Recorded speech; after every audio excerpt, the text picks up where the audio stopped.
Welcome back to Friends from Film School. I'm Luke Pilgrim. I'm Brad Kennedy. And I'm Ellis Treese. Okay, in a recent episode, we discussed what we thought were some non-traditional Christmas movies, and so we thought this time we would go into details on what we think are probably the most traditional Christmas movies, and those are Hallmark movies.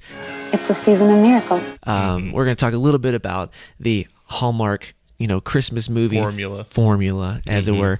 Before we do that, though, we did do a poll on Instagram and Facebook where we asked about the movies we talked about. We asked about Die Hard and we asked about Nightmare Before Christmas on if you think they're a Christmas movie. Yeah. So, our fans have spoken. Okay. 77% say yes to Die Hard, it is a Christmas movie, and 23% say no. So, is it a Christmas movie? According to the general populace, yes. Thanks for the advice.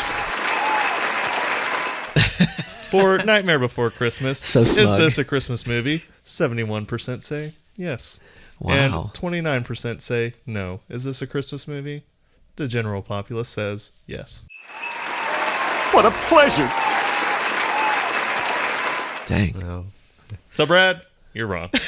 He's so smug, dude. Well, there you go. Now we know. Now we know.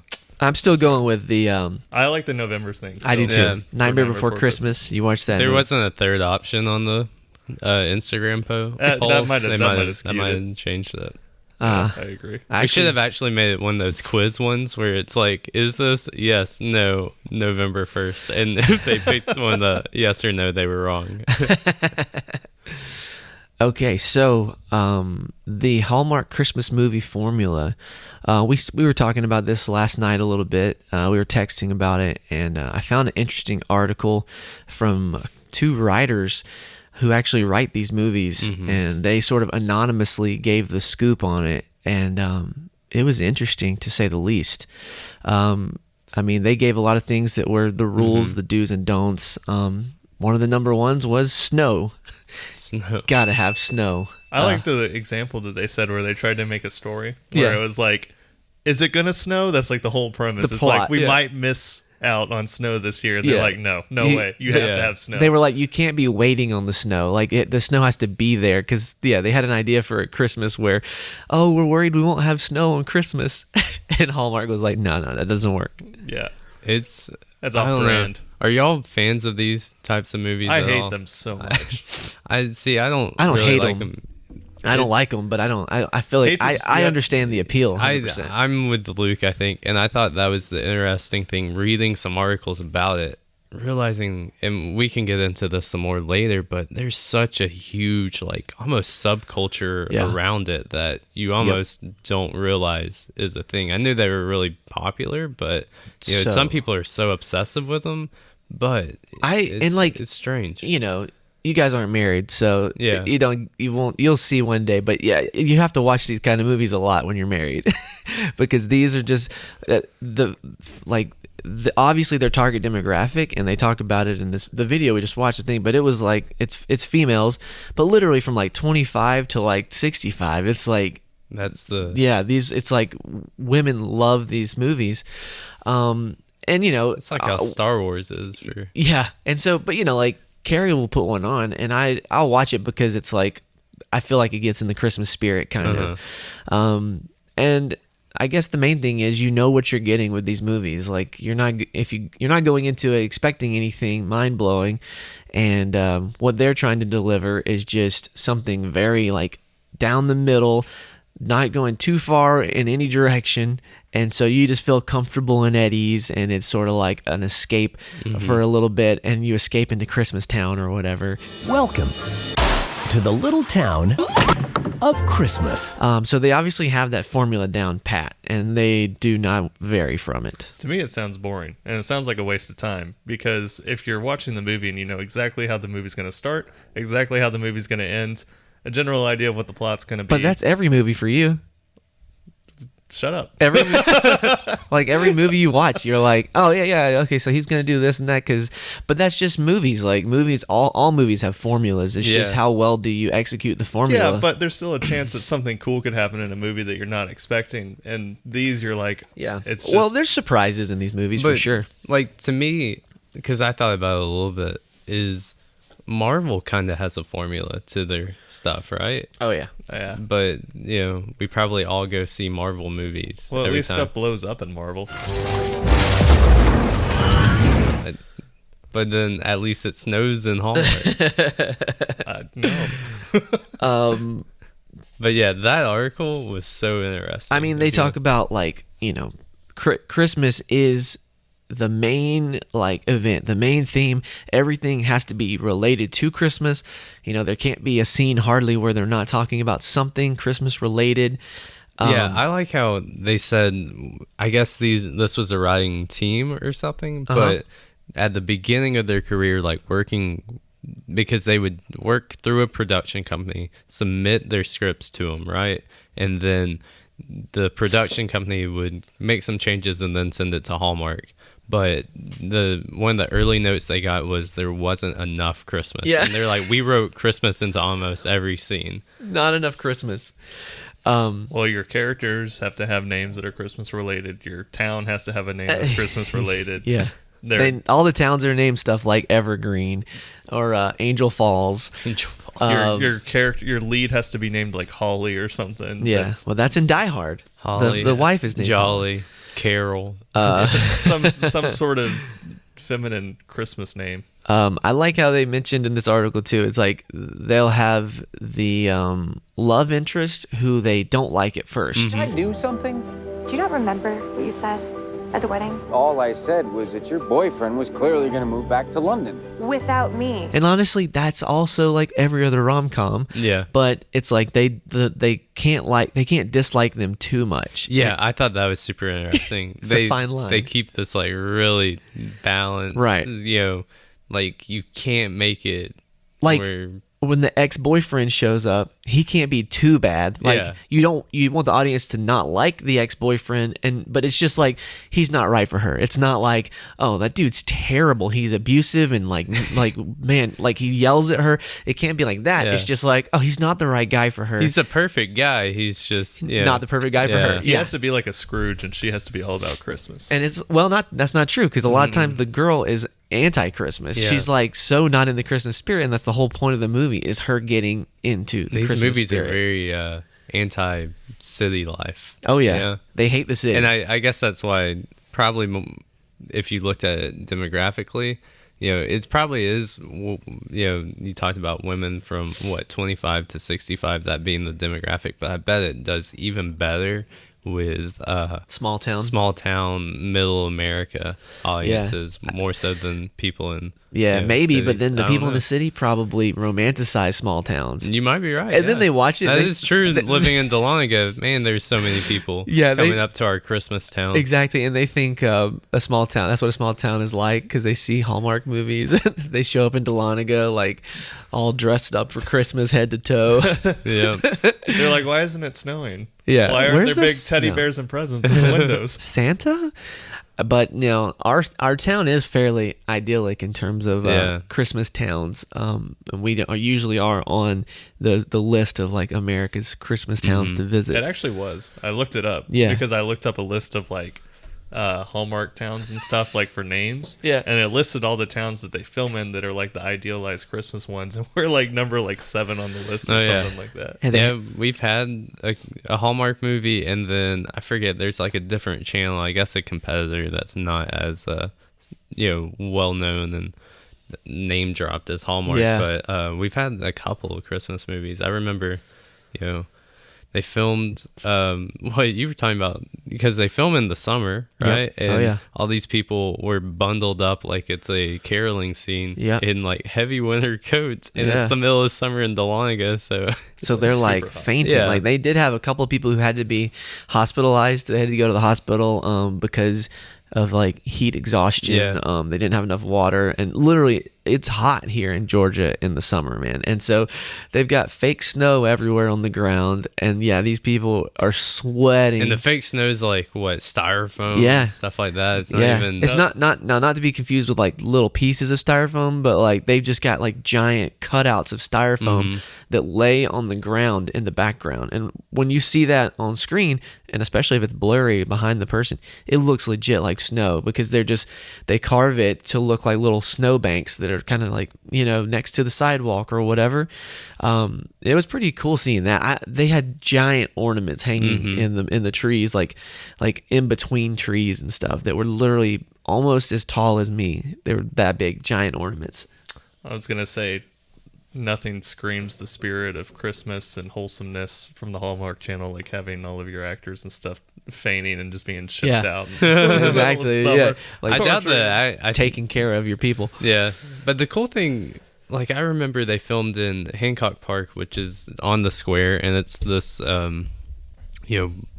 really small, I guess, park. Yeah. It's not super big, but they set up a ice skating rink there. But it seemed like, looking at it, was the smallest ice skating rink ever.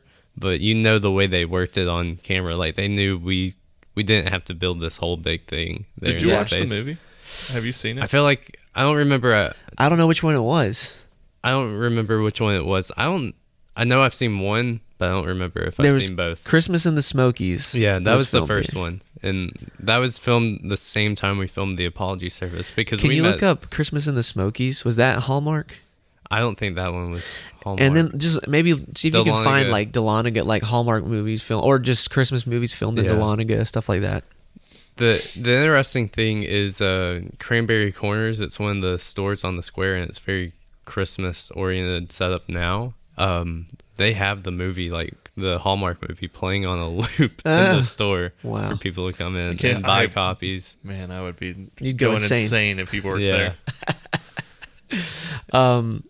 So another thing that I thought was interesting was the actors that they choose are typically familiar faces, people that you've seen, people that you grew up with especially, and there's a little bit of comfort in that as well. Everything's about just making you really comfortable, and like I think Lacey Chabert, I think is how you say her name, from Mean Girls, she's been in 17 Hallmark movies. I don't even know how many do they make how many has she done? Does she do more than one a year? I thought that they said they did like 4 to 5 a year. They do. Like, you think she's doing more than one a year herself? Maybe. I would, because it's got to be lots of money. I mean, she can't. I'm sure it's like a comfort thing. It's like Hallmark, you're making easy money. Yeah. You don't They're really easy shoots. Easy shoots. You don't have to really like go out of your way in acting either, because like you're playing the same character over and over. I understand my character really well. So it's like all you have to do is just go to your ones, go to your twos, shoot the day, and easy money. I bet some people love that setup because it's just, it's almost like... You mean actors or filmmakers or probably both? Crew. Yeah. Screenwriters too, where, even the people in that article, they were talking about, we enjoy it because you can really knock these out. They're so... systematized, I guess. Systematic. It's because it's almost like they mentioned a Mad Lib or something, but it's sort of like we talked about in a recent episode about giving yourself limitations and then like creating from there, and it's kind of like almost kind of helps sometimes. Yeah, I feel like, because I had the similar thought when reading these articles the other day, I feel like this is the full pendulum swing of like too many limitations, where it's like the creativity, you can't really go outside of it. Yeah, it's stifled. So it's like, but some of it's good, but I think it's almost too much. Reading it though, I was like, I feel like we could write a Hallmark movie and sell it to them, because it'd be like what they were saying was like, here's all the rules basically, and you're just like, you write a movie, send it to them, Hallmark buys it, boom. I mean, I thought it would be a great writing experience for like new screenwriters, for college students in screenwriting classes, where it's like you don't have to... It's probably the easiest way to sell something, or like have it go somewhere. It probably has the most potential out of it. Yeah, maybe. I mean, like there's probably a million people doing that too. Who knows? I know our screenwriting friend Jason Allen, when he came and visited us for a night at the movies, he was like, man, after being around this town, I want to write a Hallmark movie now. And I don't know if he had moved forward with that. It was a couple of years ago, but he definitely was bouncing that. Well, all right. So there is a place for creativity when you're writing something like that, and that's in the I guess the overall theme or story. It's like you've got a lot of things you have to stick to in this Christmas thing, but like the one I was texting you guys about was about time travel, right? Yeah. And I mean, I forget what it was called. It's called like Christmas. Oh God, I can't remember. But essentially, though, she had gone back in time. But and I feel like they've done that. They may have multiple times. Because when I see Hallmark movies, it would typically be around Christmas time, visiting with my grandmother, and then my mom and aunts, and my grandmother would be watching them. So I've seen it. Okay. But I feel like I've seen that before. Yeah, Christmas comes twice. That's what it was. But it said when a Christmas carnival comes to town, a ride on the carousel transports a top newscaster back in time, giving her a second chance at love. Newscaster. They did say there's always a newscaster in these things. And again, yeah, it's going to follow the formulas. But I thought that almost reminds me of Big or something, So I feel like if you wanted to write a Hallmark movie, you figure out something like that matches sort of what you're into, like a sci-fi angle or something, right? Okay. And you then write following their sort of Hallmark rules, but you're telling it from sort of a different end. Again, they probably wouldn't buy it maybe because it may be too different. But you can't break away too much. Yeah. But they did say in the article that everything, like there are supernatural angles, like an elf coming down from Santa's workshop and stuff. And I like how Santa and everyone is like a normal guy, but obviously he's Santa. Yeah. It's just like a bearded old guy, but it's like, okay, we know he's Santa. Merry Christmas, Santa. Merry Christmas. And sometimes played by celebrities of yesteryear. Yeah. What was that one? It was Judd Nelson? Yeah, from Say Anything? No, Breakfast Club. Breakfast Club, I'm sorry. Yeah, that's pretty Say cool. Anything is our boy John Cusack. But Santa's often a matchmaker as well. Yeah. That's a big thing in the Hallmark movies. Probably gives a wink at the end or something. Yeah. Cue like the Happy Christmas music. Okay, Ryan, what you figure out? All right, so on a list, I couldn't find any complete list of movies made in Dahlonega, but in a list of 10 from Explore Georgia, the website, 3 of them were made in Dahlonega, including the one you're asking about, Christmas in the Smokies. And then I found another thing for a movie that's coming out this month, actually, a Hallmark movie that was just made in Dahlonega called Christmas in the Homestead. Christmas Homestead, I think, is the one that... Oh, yeah. Yeah, Christmas in Homestead is it. So that one was, I think, filmed... Because that article might be a little older, the page. Yeah, because that is the Hallmark movie. I remember that. Oh, yeah. Yep, it's old. But that is the movie. Gotcha. Okay. Was there another one, a third one? I think it's just those 2. Okay. Gotcha. I thought you said 3. So we have, of course, all of these stories are always about a female who is like, stressed out about her job, who goes home for Christmas. She can't be too stressed out, though. Right, not too stressed out, but she's got relatable issues at work. Yeah. That's the thing. And then it's always her going home for Christmas, or she like wins some sort of weird like prize or competition thing, and that's why she ends up going there. Last night I was watching something about I don't know if this is Hallmark but it's a similar concept, and this lady wins a inn, like a hotel, like an inn. It's like she applied online, filled out, and then went to sleep, and then she woke up and she had won this inn. We're in this like small town, so of course she goes there, and there's like all these problems with the inn, and all that stuff. Or a big corporation is coming to take over her bakery, right, and like knock it down so they can build a Walmart or something. Yeah, there's always that. There's always the big bad corporation, and again, though, how many movies do that? I mean, like so many movies are about like think about Goonies. It's like, oh, they're gonna destroy our neighborhood, or we're trying to save the town from. I always think of that movie, Out Cold, I think is what it was called. Have you ever seen that? It's a comedy, like maybe early 2000s or something like that. Hey, can you look up Out Cold? Who was in that? Jason London, Zach Galifianakis, Lee Majors. Yeah. It's a funny movie, dude.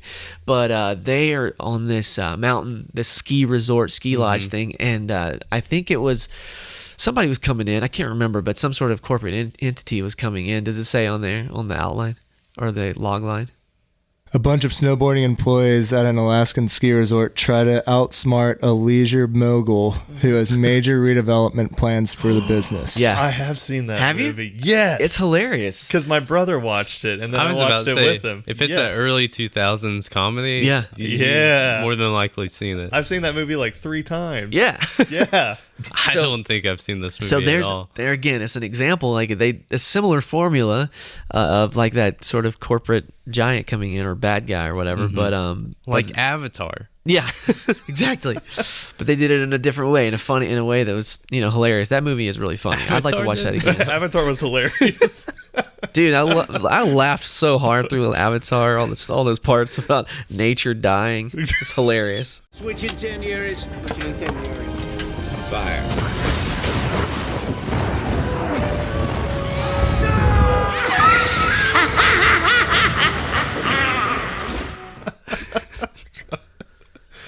What? Hey, tell us, because you were talking earlier about the 9-act structure.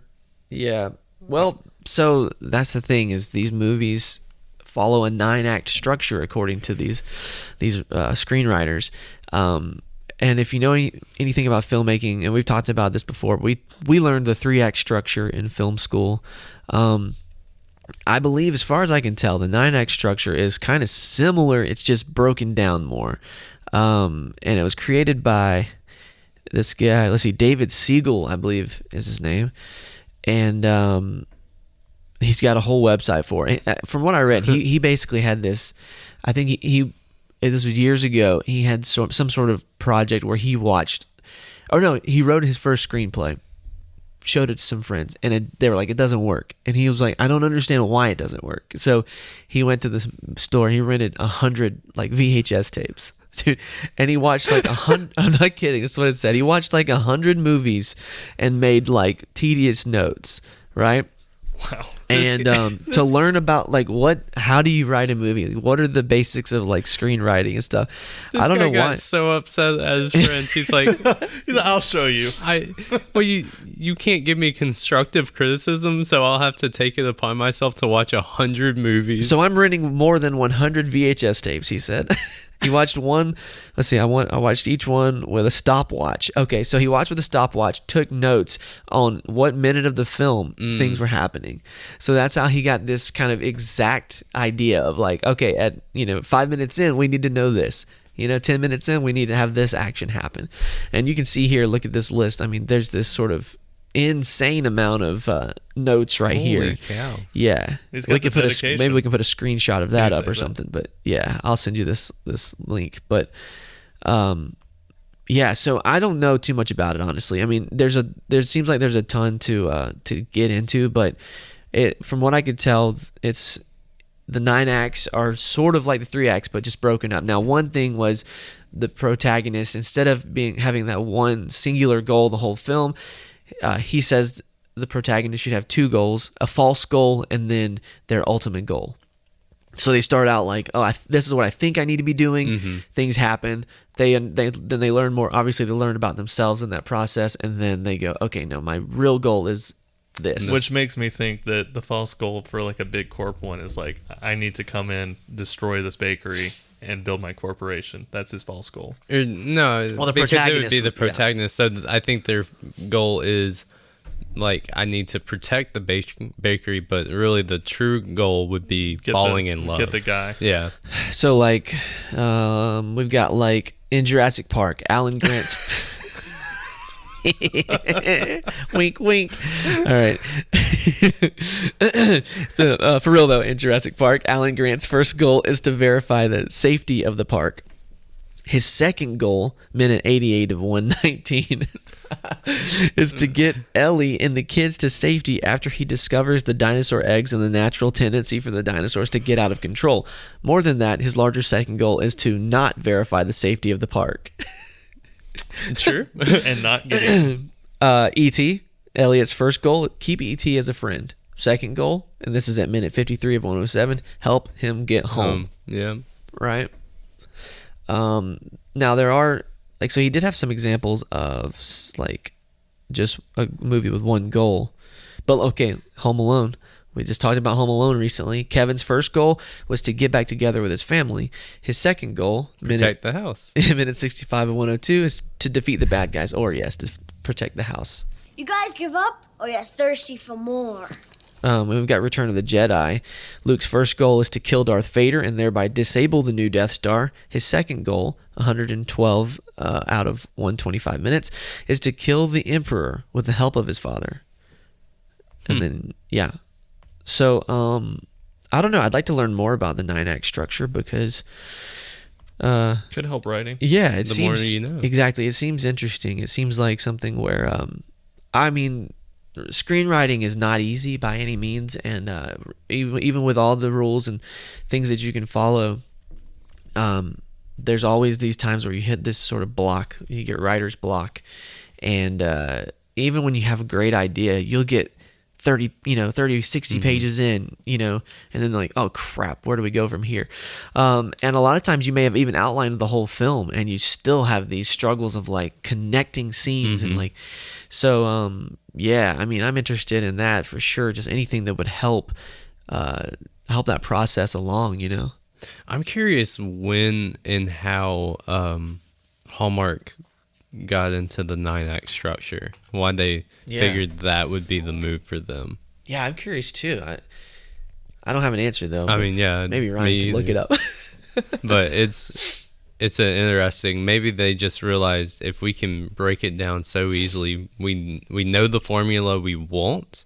So once we know it, we can really make it easy to almost plug and play. And, I mean, yeah, and I think so. And they have to release so many of them a year. I mean, that was the craziest thing. In that video we were watching before we got on air was like they start showing them like a nonstop marathon before Halloween. It was like October 25th, which is like my birthday is October 26th, and I'm Christmas at that point in my mind is so far away. Like Halloween's coming up, Thanksgiving. I just couldn't imagine like. But there's people who are like, Christmas needs to happen sooner. Yeah. They have a very specific target audience. Oh, yeah.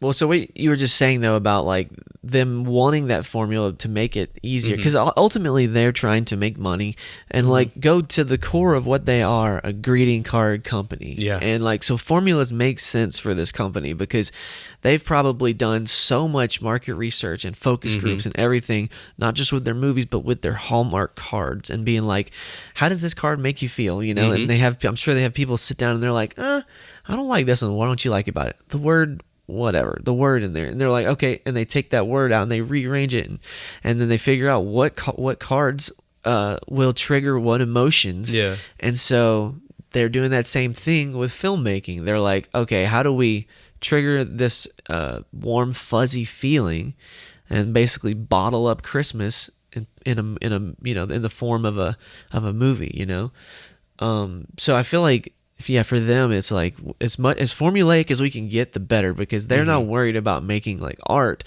Their goal is to churn these out, get as many, make as many as they can, so they can play them like nonstop, and then also make a ton of money in the process. Which is interesting, saying that they're not interested in making art. I think it was a New York Times article, or I don't remember, one of the ones that I read, that it was talking about how when Hallmark started, they were way more cutting edge. They started doing, once they went from being just a greeting card company, they went into radio plays and were, doing classics like Shakespeare plays and like, Isbin's The Dollhouse and, like stuff that was a little bit more, I guess, higher brow, so to speak. And then they move into television and started doing like movies, and they were getting like Emmy nominations and stuff. They were taking stars like James Wood in the 70s and like throwing them into like movies. There was one talking about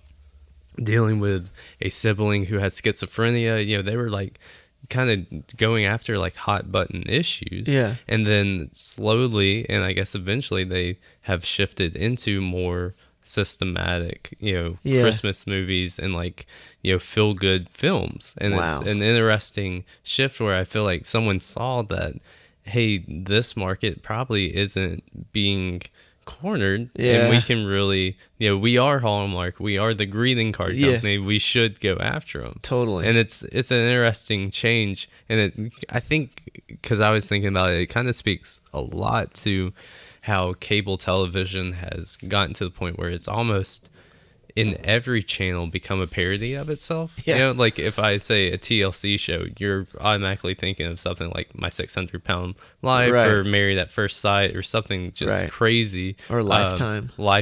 It's the same formula, but this one's a mystery where Murder Mom. Murder Mom. The mom is on the loose killing people, especially her husband or something. Discovery's the same way. It's like, Deadliest Catch or Ice Road Truckers. It's dangerous jobs somewhere on the fringes of society. I mean, I think Hallmark just found their target audience. Yeah.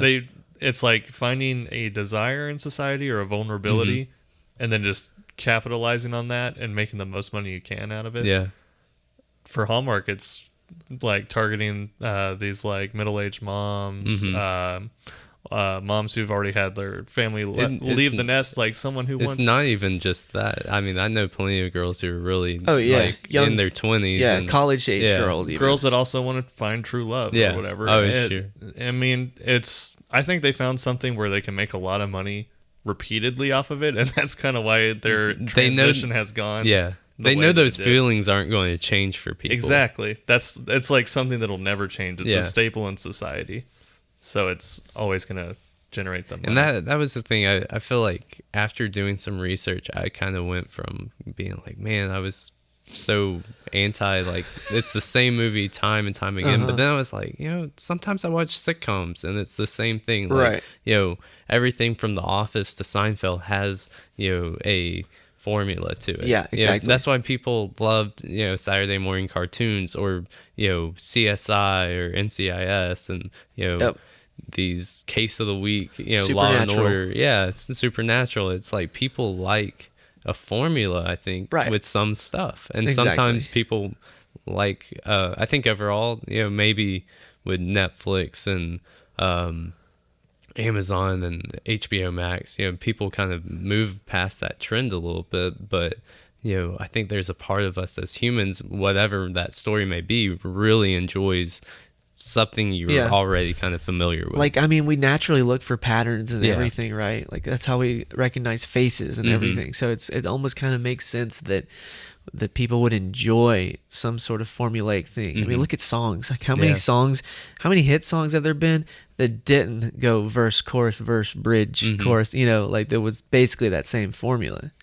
It's pretty rare. Let's take a quick break, and then we'll jump into some more Hallmark Christmas movie formulas.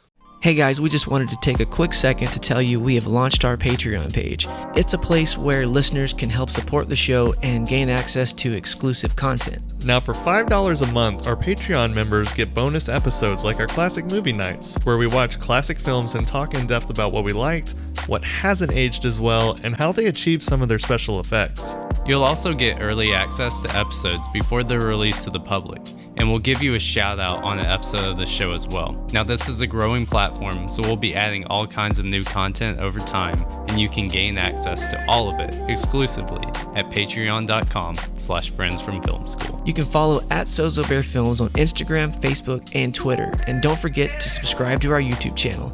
Now, let's get back to the show. And we're back.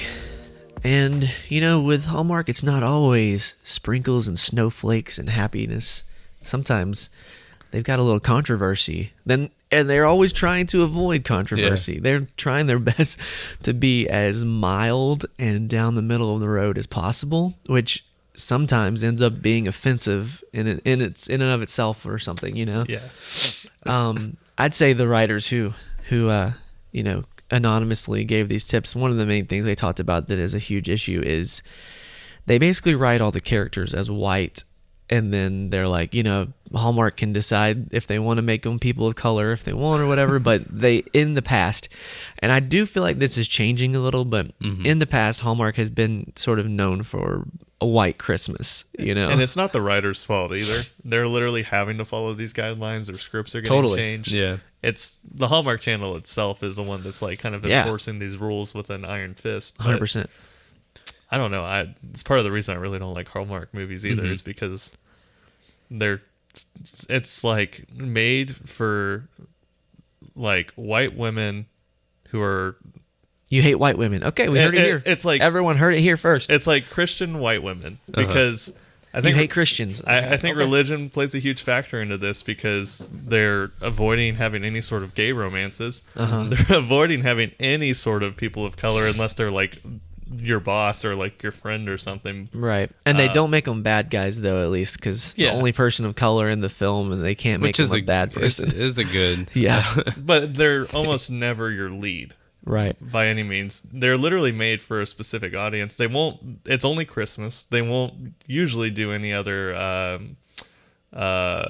holidays that revolve around this time, like Hanukkah or anything like right. that. Well, okay, so they're starting to they're branching out, and I think we should give them a little credit for that.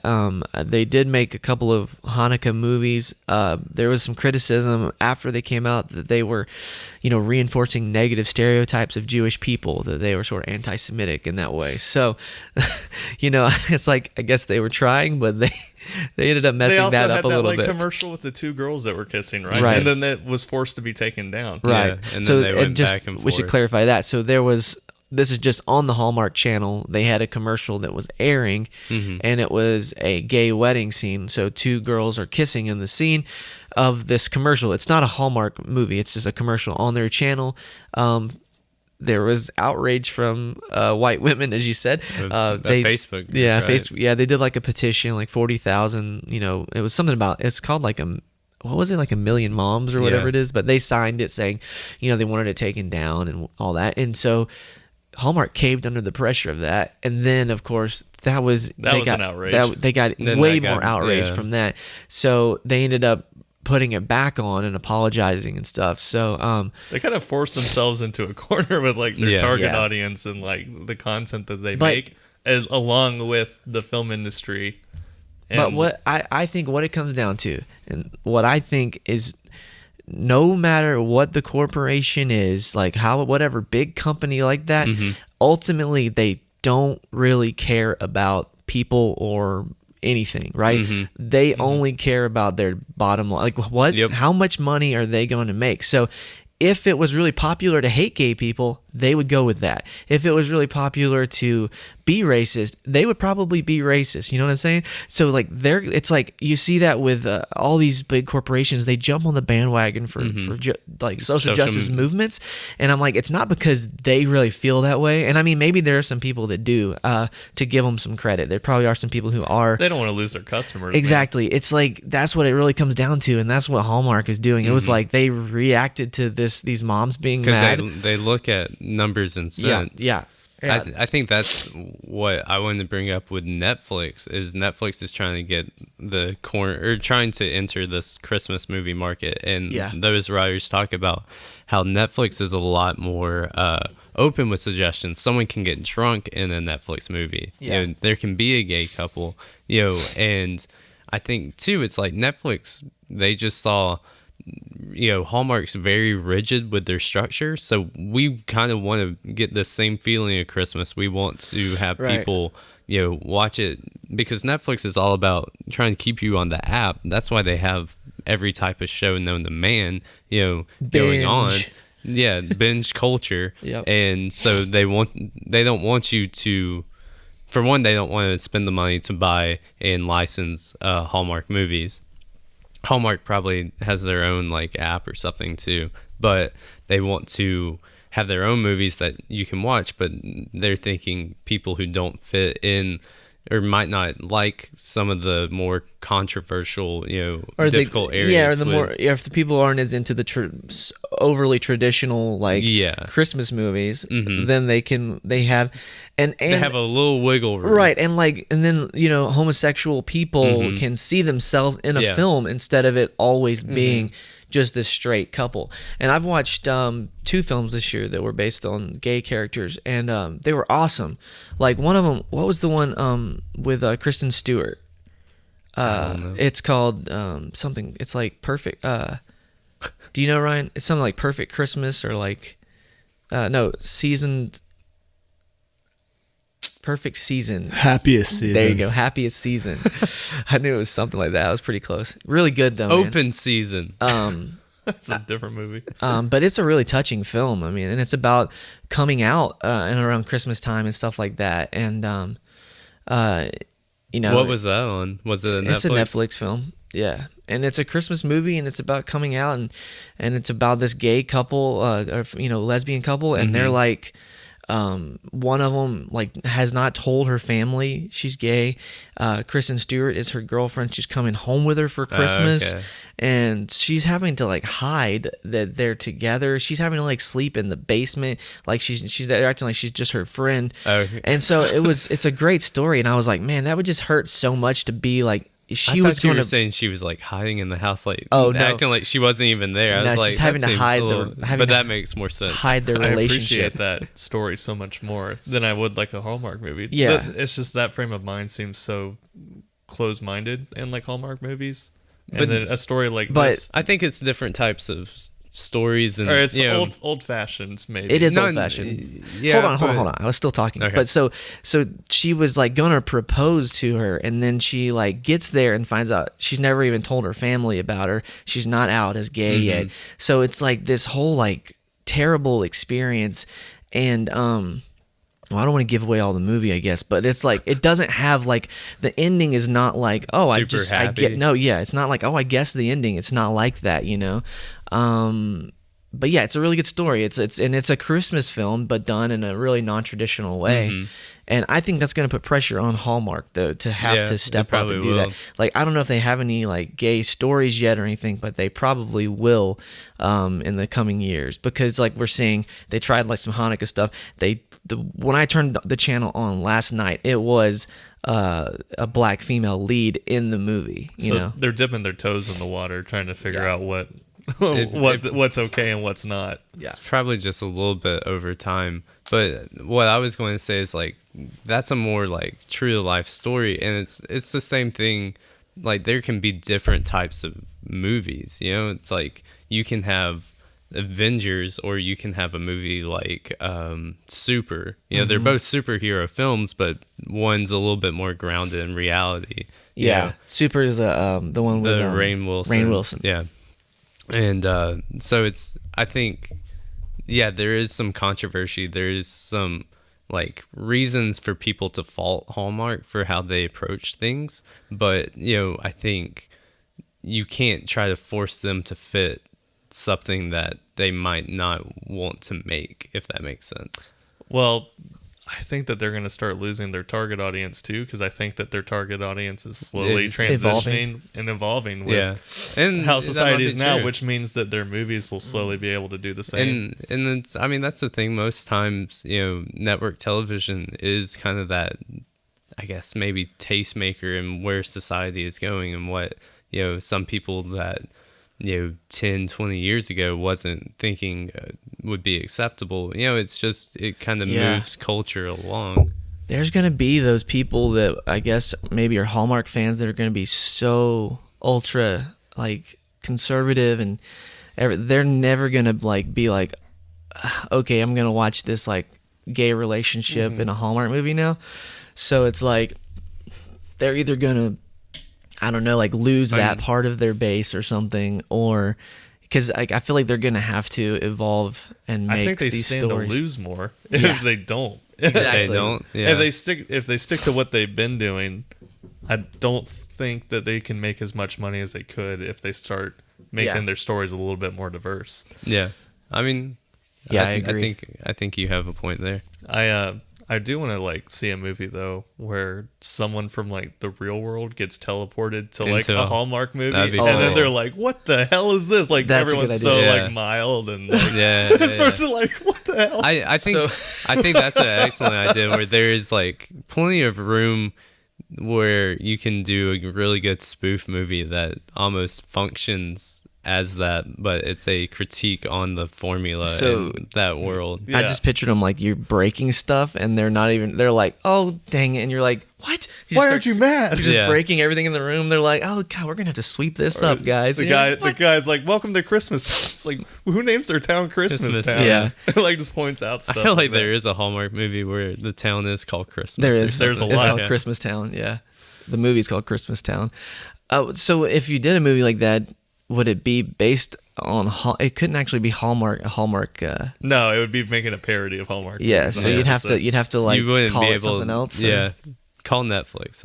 Netflix is like, that's a great idea. Yeah. You're hired. If we see that come out, we'll know somebody watched this episode and stole your idea. It seems to happen a lot. That's a good idea though. We've talked about the idea of jumping into the world of.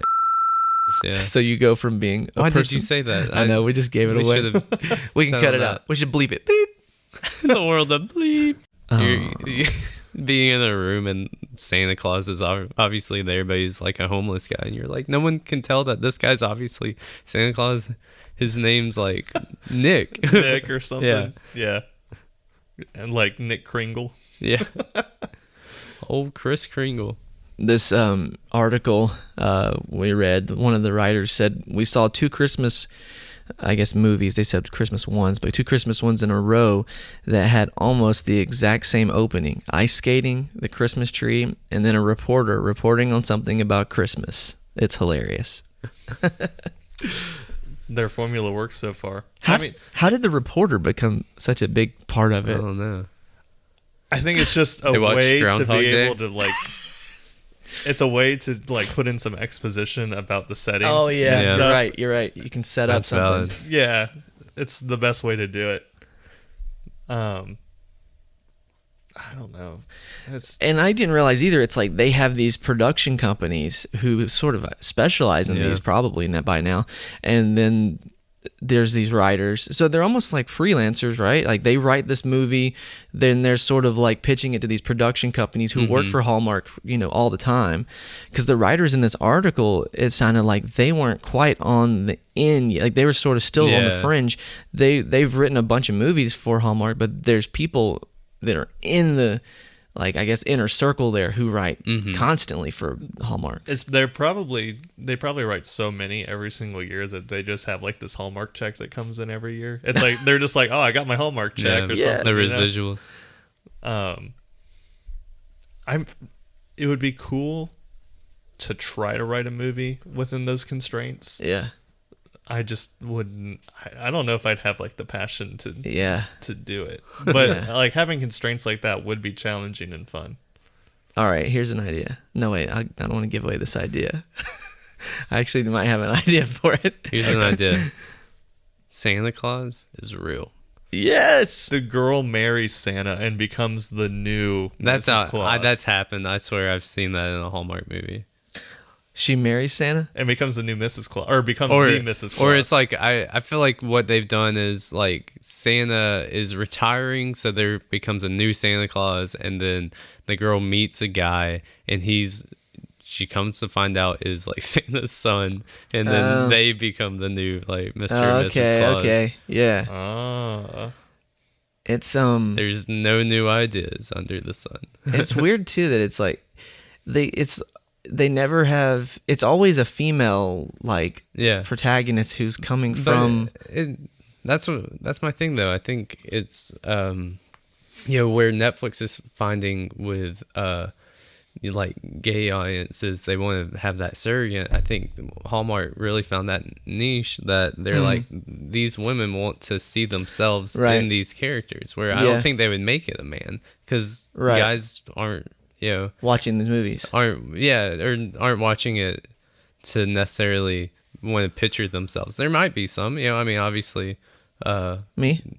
Are you thinking of me? No, you're watching Jurassic Park and visualizing yourself as Alan Grant. I'm just wishing I was Alan Grant every day of my life.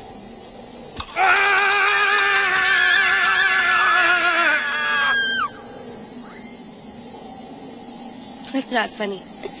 That was great. But I don't know.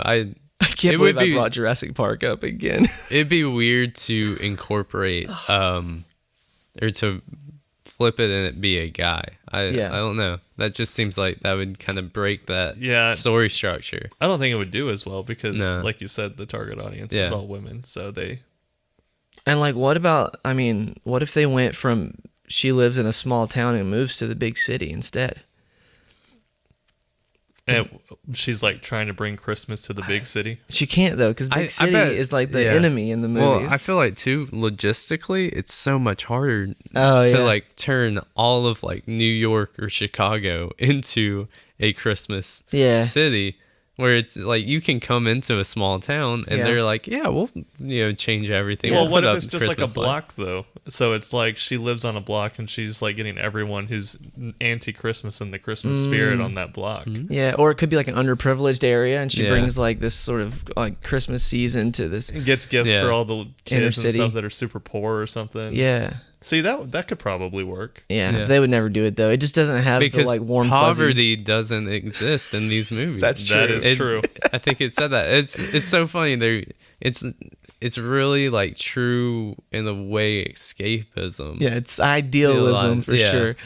But a specific idealism. It's not like everybody. It's true. not Yeah, everyone's it's idealism. idealism. Yeah, but like this very specific, perfect Christmas town idealism, where everything is decorated perfectly all the time. Yeah. Do you think that they have warehouses like the production companies that make these movies? Probably. And it's literally just like they have a fake snow section, giant ornament section, bet. and they just bring it all in and they just like set it up and it's just so robotic. If they're making them all the time, if they're like that'd be interesting to find out. Like who are these production companies? And like do they do other stuff? Yeah.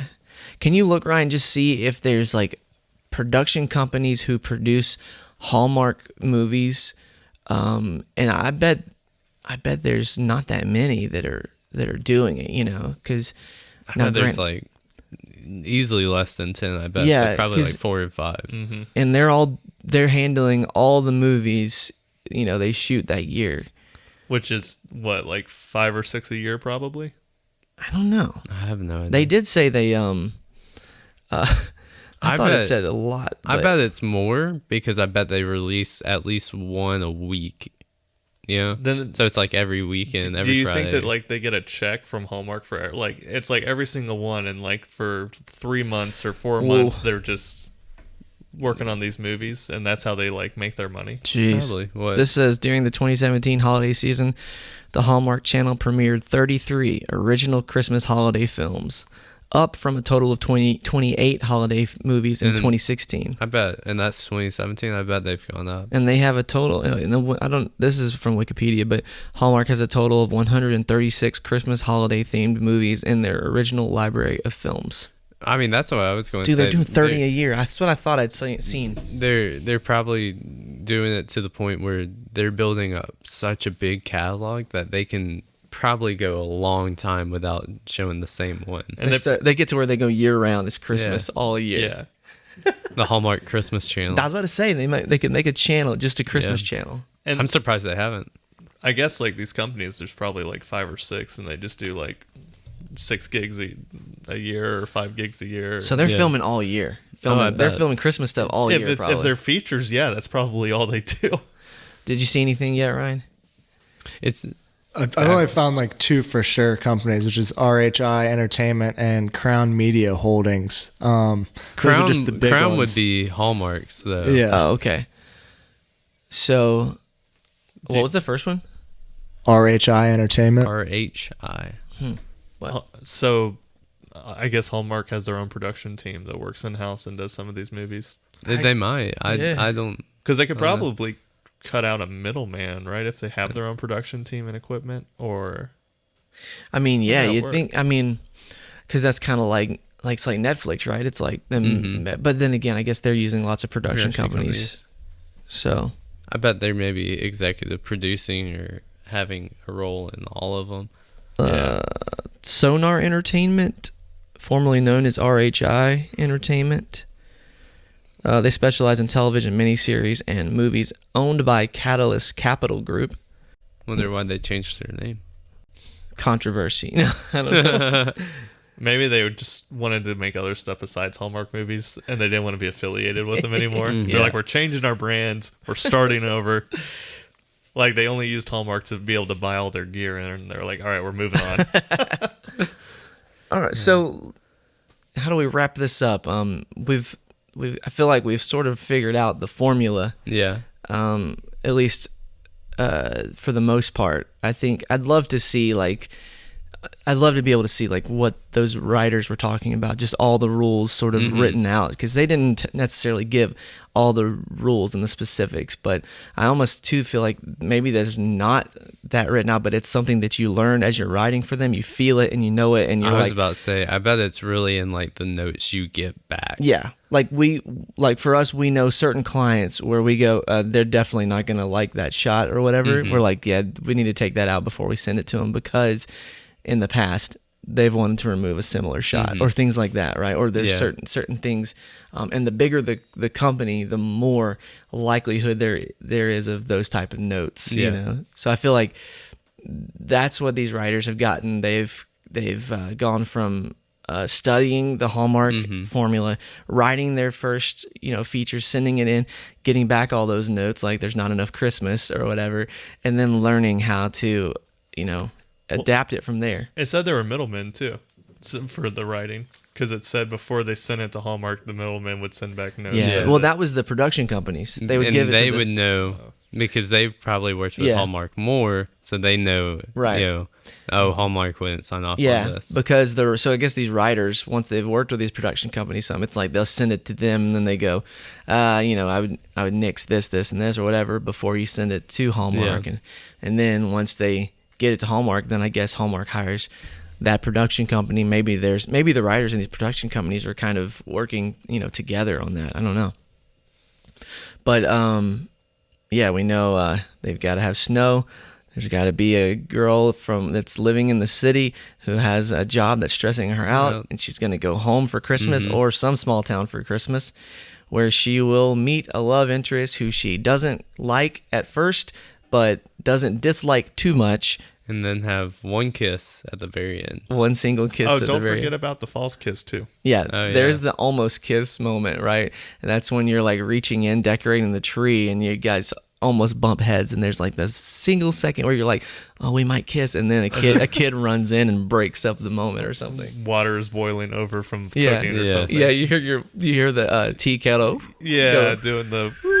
Yeah. Oh, goodness. Does this conversation make you want to watch a Hallmark movie? Not necessarily. No. Okay, me neither. I feel like... I was just making sure. I'm not sure. I think it's like I understand the appeal of it more, that there's people that really kind of gravitate towards Christmas and the romance angle. Like one of it's the comfort food. Like that was the big takeaway for me. Comfort food, is that it's almost TV comfort food. Yeah. Like one of the videos we watched when it said they're reliable, relatable, it's like familiar. It's like all those words. I get why someone around this time of year, and especially, Christmas isn't awesome for everybody. You know what I mean? There's people who are having really hard times in their life, or they've lost a loved one, or it could be any number of things, but they're having a tough Christmas season. I get why they want to put on something that would just make them feel good. And that's all it is. It's just a quick, it's an easy escape, and it's the comfort food, like you're saying. So I totally understand that. And, but I don't think we've done I don't think we've made a podcast that makes people go, oh yeah, I want to go turn this on. But I think we've at least educated everybody about what Hallmark is trying to achieve with their movies. And there's a formula. And it's up to you whether you want to, if you want to enjoy that type of formula or not.